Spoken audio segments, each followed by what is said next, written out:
Hello everybody, it's Jules by Jude. I'm back again with, guess what? Bargello! I love this Bargello.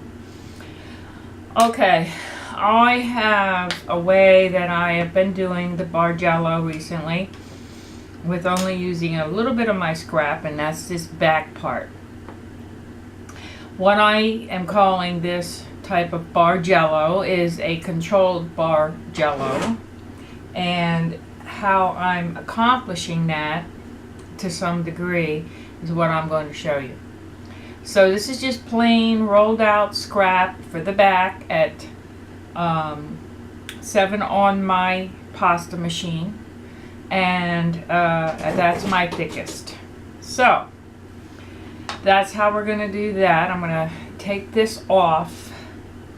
This is like the third time I'm doing this video because for some reason the camera is not in view. Okay, so hopefully third time is a charm. Okay, what I have here are 3 pieces of polymer clay rolled out, Sculpey 3 on number 7. This is lemon, this is plain red, and this is dusty rose. And what I'm going to do that's different is I'm going to cut my slices out, stack them in stacks, and then place them on my scrap back slab after I'm done. So that's about what we're going to do. I'm going to make a pendant out of it, and I'm going to do my very best to stay in frame, and we're going to start now. We're going to do one piece at a time. We'll start with the dusty rose, and you're going to get sick of seeing me do these. I love Bargello. I'm going to look into some different patterns. Now, as you can see, hopefully, is that I am making a stack of my dusty rose, and I'm not going to roll it. I am just cutting slices of it. I'm not measuring them. I am approximately measuring them, meaning, you know, you don't even have to do that, guys. You don't, because it's going to be up to you. Am I going to add 1? Am I going to add 2 slices? It's just whatever you feel. It's only controlled to a certain point, like myself. So here's the red. I'm going to do a stack of slices, sticks, if you may, of red, and we're going to have some fun. Let me see something here. There we go. There we go. I don't really need a wobbly blade for this, so I'm going to kind of keep this nice and stiff because the clay is kind of soft, because I've been working in this room all day, and even though I have air conditioning, well, you know, it's Florida. Anyhow, this is a very cool technique. That's why I'm doing. I did another video, in case you're watching for the first time. That was another stack. I'm going to do my lemon now. I did another video simply using all scrap clay, and it came out great. In fact, one of my favorite pieces is done with the scrap. But then I thought to myself, and as I don't know if I've seen it anywhere else before, I may have. I am definitely not trying to copy other people's techniques or do it better than they are or claim it as my own. But this is what I'm calling this process. This is what I'm doing. If someone else is doing it, I'd love to see it. I'm sure they are. I mean, this is not too difficult to say, hey, let me try it this way. I think I did see it. I think I saw someone rolling them in snakes, and I'm not going to do that. I'm just cutting them in sticks. and they're solid colors. They're not blended in any way yet. And I'm not making a Skinner blend, although the process is not that far from a Skinner blend. I'll just take that off. Okay, now I have, and hopefully you can see that I have 3 different colors stacked in little stick looking piles. And excuse me, what I'm going to do is I'm going to make myself a slab of a combination of these 3 colors. Okay, so let's get started. I'm going to put a few yellow and this bright red. I'm going to take these off of here since you've seen them all already. You don't need to see them again in that way. There's 2 in that one. Here's a pink. I think these colors will go really great together. Okay. There's no method to my madness. You could actually go one single one all the way. I don't know if I did that the first time or not, but I figured out, you know, I'll have something ginormous if I do that. My favorite word, ginormous. So I figured, well, let's not do that. Let's do 1 or 2 sticks at a time, or you could just cut them thicker. However you want to do it. However you want to do it. I like this color combination. I can't get away from the fact that no matter what I do, in whatever color I do, it seems to look Native American to me. I must have some type of Native American in my blood. I have no idea. But that's what this whole Bargello reminds me of. And it's beautiful. I'm obsessed with it again. I need to get some earrings made. I think my brother commented on that. Earrings. And the size is a preference, you know. Large pendants, small pendants, in between pendants. They come out like they come out to me. Alright, now look like I'm lacking some yellow here. Maybe I'm just hot. There it is. It's just hiding under there. And I don't, you know, if you smush on top of it, it will smush in, and I don't know if they'll come out, you know, so be careful. Try to keep them somewhat separated to some degree, so you get the color combination you want, what you're going for in this, and it's stripes, but not precise stripes. That's what I'm doing now. I'm trying to make sure that my yellow comes out where I might want my yellow to come out, because if it comes out on top of a red or a pink, you're not going to be able to see it. But you see how thick that yellow is there? That's going to be a streak right through there. Oh, look at this. You can line them up like that, and that would be great too. Oh, that's too much yellow. See, you can kind of see too much yellow. There we go. There we go. Now we're talking. Now they look like, to me, anyhow, that I have somewhat of a, you know, I wouldn't say precise, but somewhat of a true representation of the colors that are in this pile. Like everybody got an equal part, whether it's here or it's there. Equal opportunist. Oh my gosh. Okay, so what I'm doing now is squishing it together. And I'll tell you, I'm going up to a show. I call them shows, event. It's up North Florida. It is Swanee Music State Park or something. Look at the correct name, but it's the Rockhound Roundup for the Southeast Federation, and I belong to that federation, as I do with other clubs dealing with rocks. I really like my rocks, never going to give them up, and I really love polymer clay. And one of the things that I want to want you to take note of if you are a crossover person for mixed media is that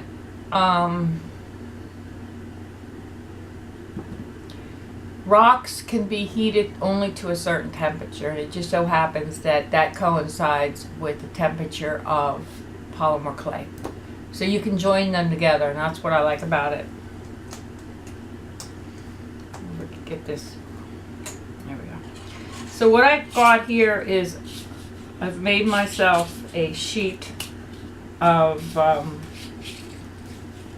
color combination, and I'm going to put it through my pasta machine on my thickest setting.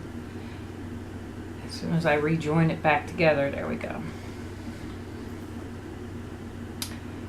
Let me see if I can get away with not rolling this with the roller here. I can. I'm going to stick it in, going down like this, through my pasta machine on a number 7. Now I don't show you that, not because I don't want to show you, but because it's difficult and awkward to twist, and it's just me videoing. So that's actually the issue earlier today when I attempted to show you another one. Now it's a little breaking up a little bit here. Probably could have used to be conditioned more, but it's going to be conditioned more this way anyhow, so it's not going to matter. And if you noticed, I just flipped that up just like as if I was doing a Skinner blend. And it kind of is like doing it kind of, I don't know if they call this a Skinner blend or not, but it's maybe a type. What I'm trying to do is to get these lines to get a little thinner. I don't necessarily need them to shade themselves together, like, you know, like I don't need that. See how they're doing that? But I want them to. So it's kind of like a partial Skinner blend, where you blend your colors together gradually until they look very much like shading. That's the best way I can describe it. There's probably a more technical term for that in the polymer clay lingo, but since I'm new to this community, that's the way I'm using the terminology. Look at these colors. They're great, aren't they? I want them to go together a little bit more. They're a little too drastic right now. I like the pink and the yellow. And sometimes you see this here, where we really are going to only use one side, one or the other. So we don't need everything to be perfect, even though I call this a controlled Bargello. It's really just limiting those colors as much as possible. Okay. I don't like that side at all, so. Alright, I think I will do it one more time. See, the more you do it, the more you're going to blend those colors together. You have to decide, is this a color I like or not? And you take the chance after a certain point, because you're going to have to turn it at least 6 times. Oh, yeah, I like that. Alright. I'm stopping here. I'm probably going to use more of this section than anything. And I'm about to show you how we do it. So I'm going to cut some of this blend off here.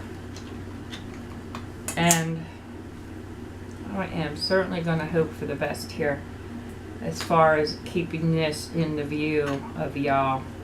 Okay. I'm going to squirt this down a little bit just because it's very soft.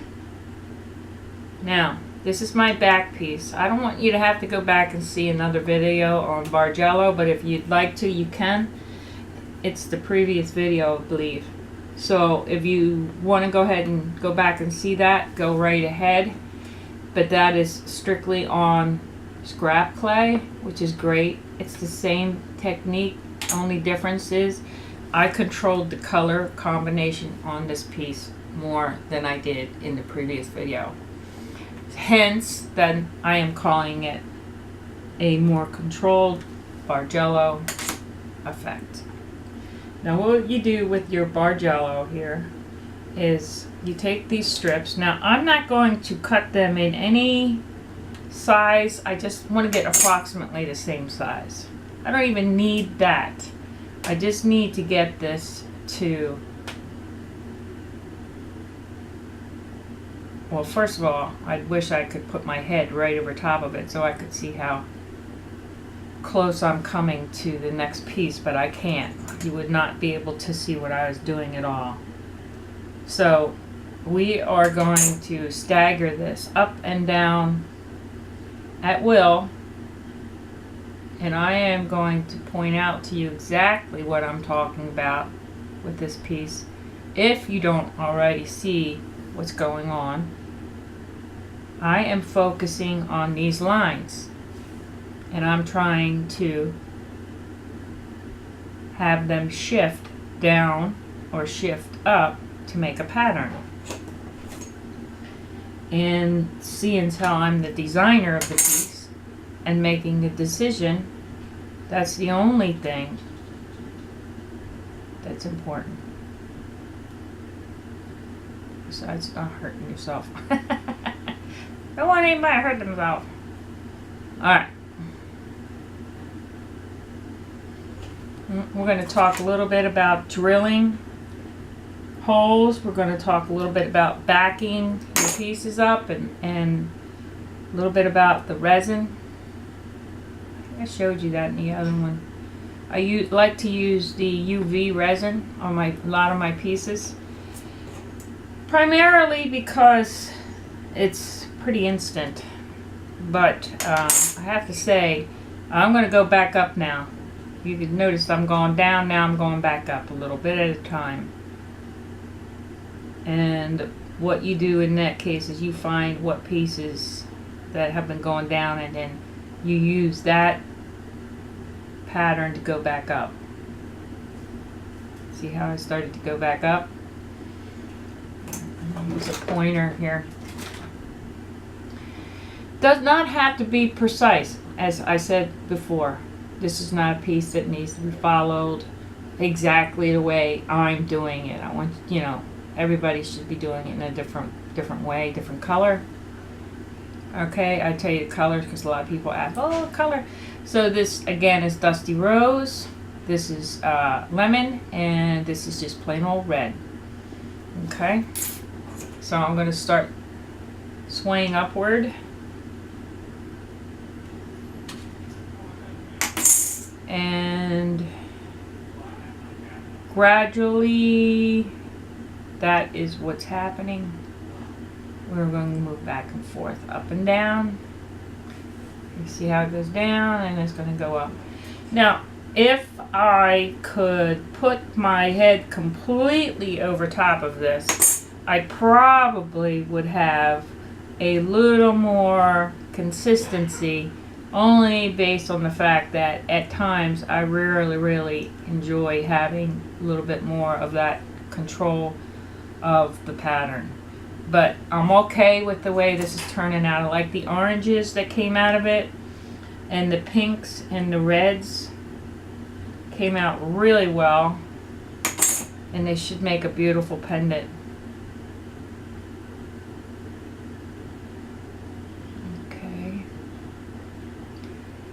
I give a shout out to a lot of girls in the Polymer clay community. If ever I have a question, I always go to Facebook, and there's a couple of Facebook pages out there. Samantha is one of them. Her name is Samantha, and her design team is awesome. I think it's a family-owned business. I'm not positive. I don't want to speak for her, but I do occasionally order some cutters from her. And I watch every single video she puts out. And I watch and ask questions about Polymer clay on her Facebook, and her community that she has going on is awesome. Very awesome. I want to go down just a little bit now. Let's see how far down I want to go. I want to make it gradual as possible. Let's see. We'll see. Now, again, I like them to be very close together. Some do not.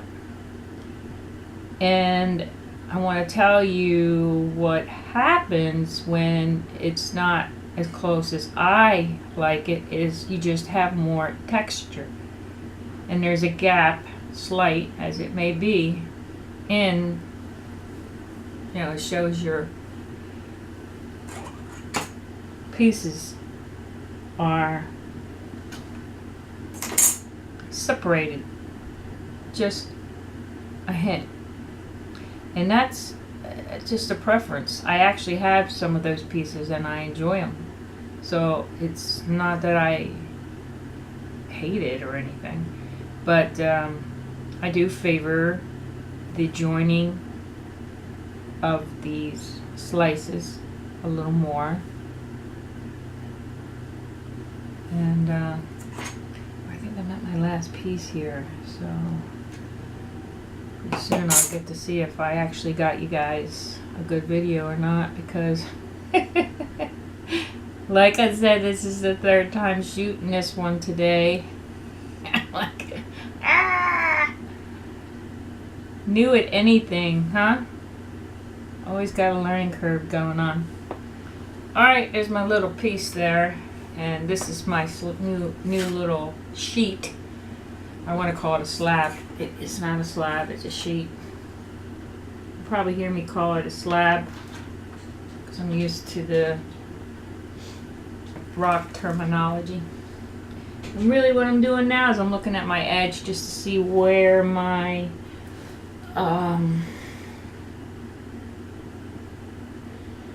edge is. I just don't want to be too wasteful. See?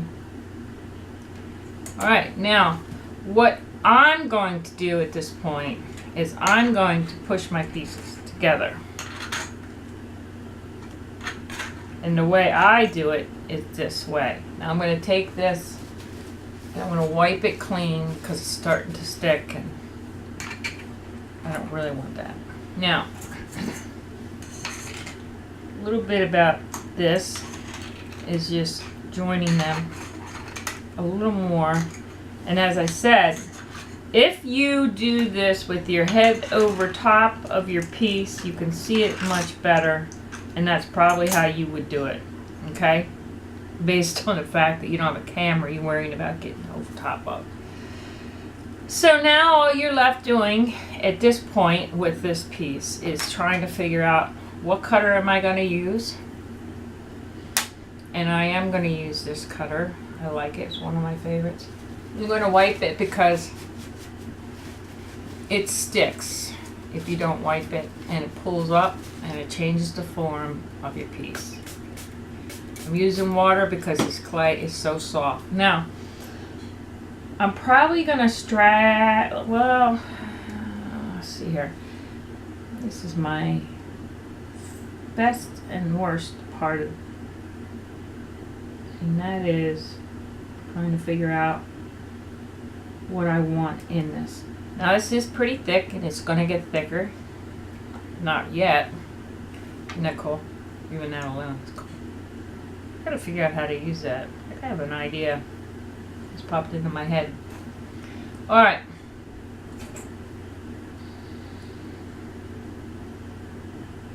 Just want to release a small portion. And I'll place it down. And dry it off a little. And now we're going to talk about drying. Not drying. Hand drilling versus cutters. And what a subject. It's a sore subject for me. This is a hand drill. It's not much of one. I don't even remember where I got it. But it broke. It breaks on me. I do not like it. I'm sorry, whoever makes this. I do not like it.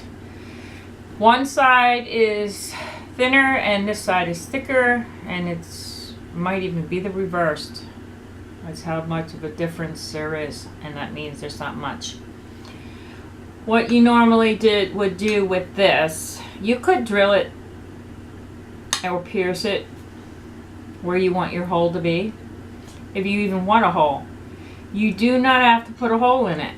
What you could do is just put a glue-on back. And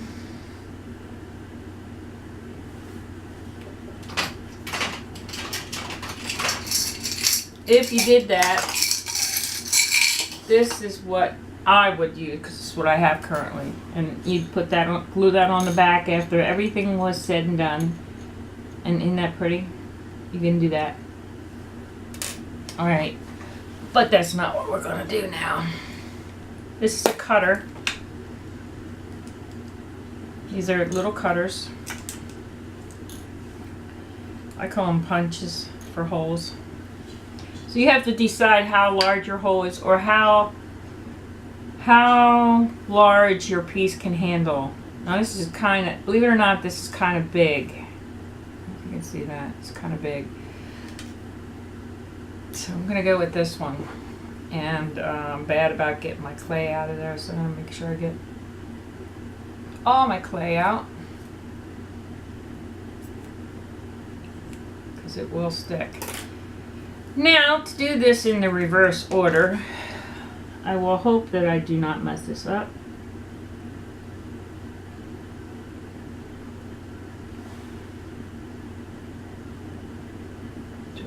Now, I'm going to tell you what the big controversy that I find, even with myself, with this technique.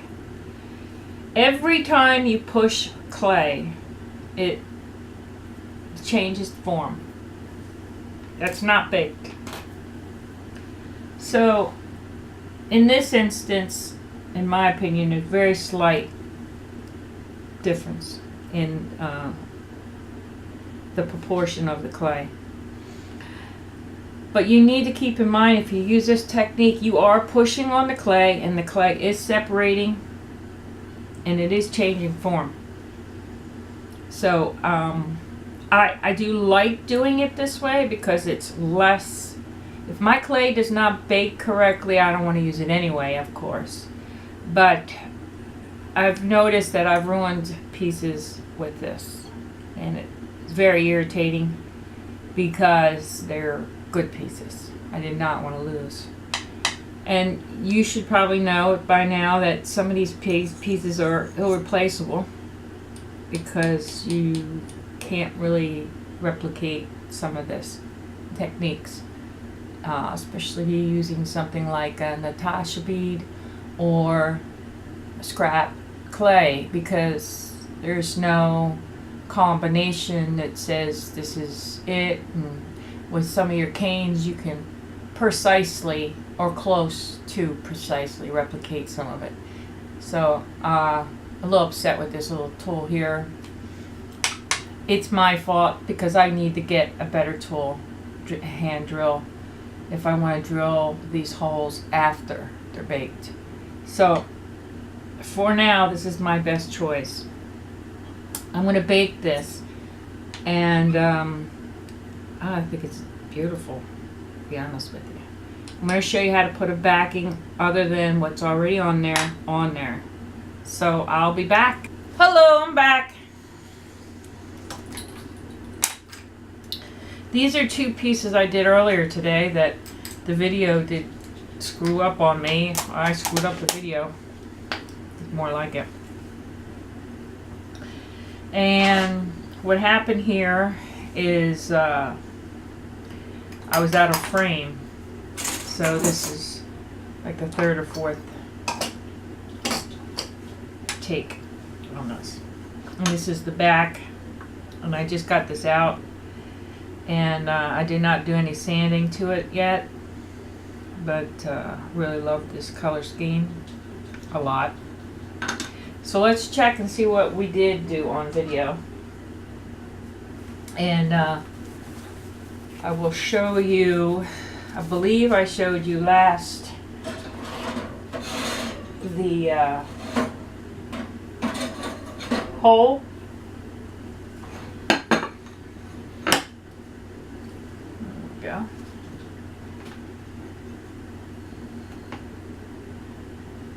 It shows you a little bit. of, let's put them on this one, this would be better. Alright. So, anyhow, this video, I just checked it out, came out a lot better than the one earlier today I did. And what basically I did do is I have a more controlled technique for the Bargello, and as I said earlier, I really enjoyed making the Bargello pendant and using that technique. Now, these pieces still need to be sanded,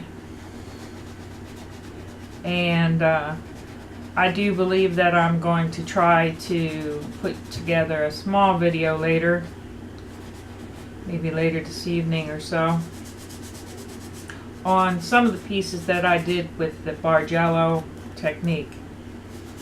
I'm anxious to get started with a couple other pieces that I learned, and I need to order a few more cutters because I'd like to make some pendants and some necklaces with those cutters. In particular, Samantha's company, and she has spelling Jasma or Jessama, Jessama design. That's, you know, part of her company, and I don't know what her last name is, but Samantha's Tutorials or Jasmine's Tutorials Design, that's who I ordered this cutter from, and I plan on ordering several others, and when I get them in, I will certainly do a demonstration with those once I order them from her company.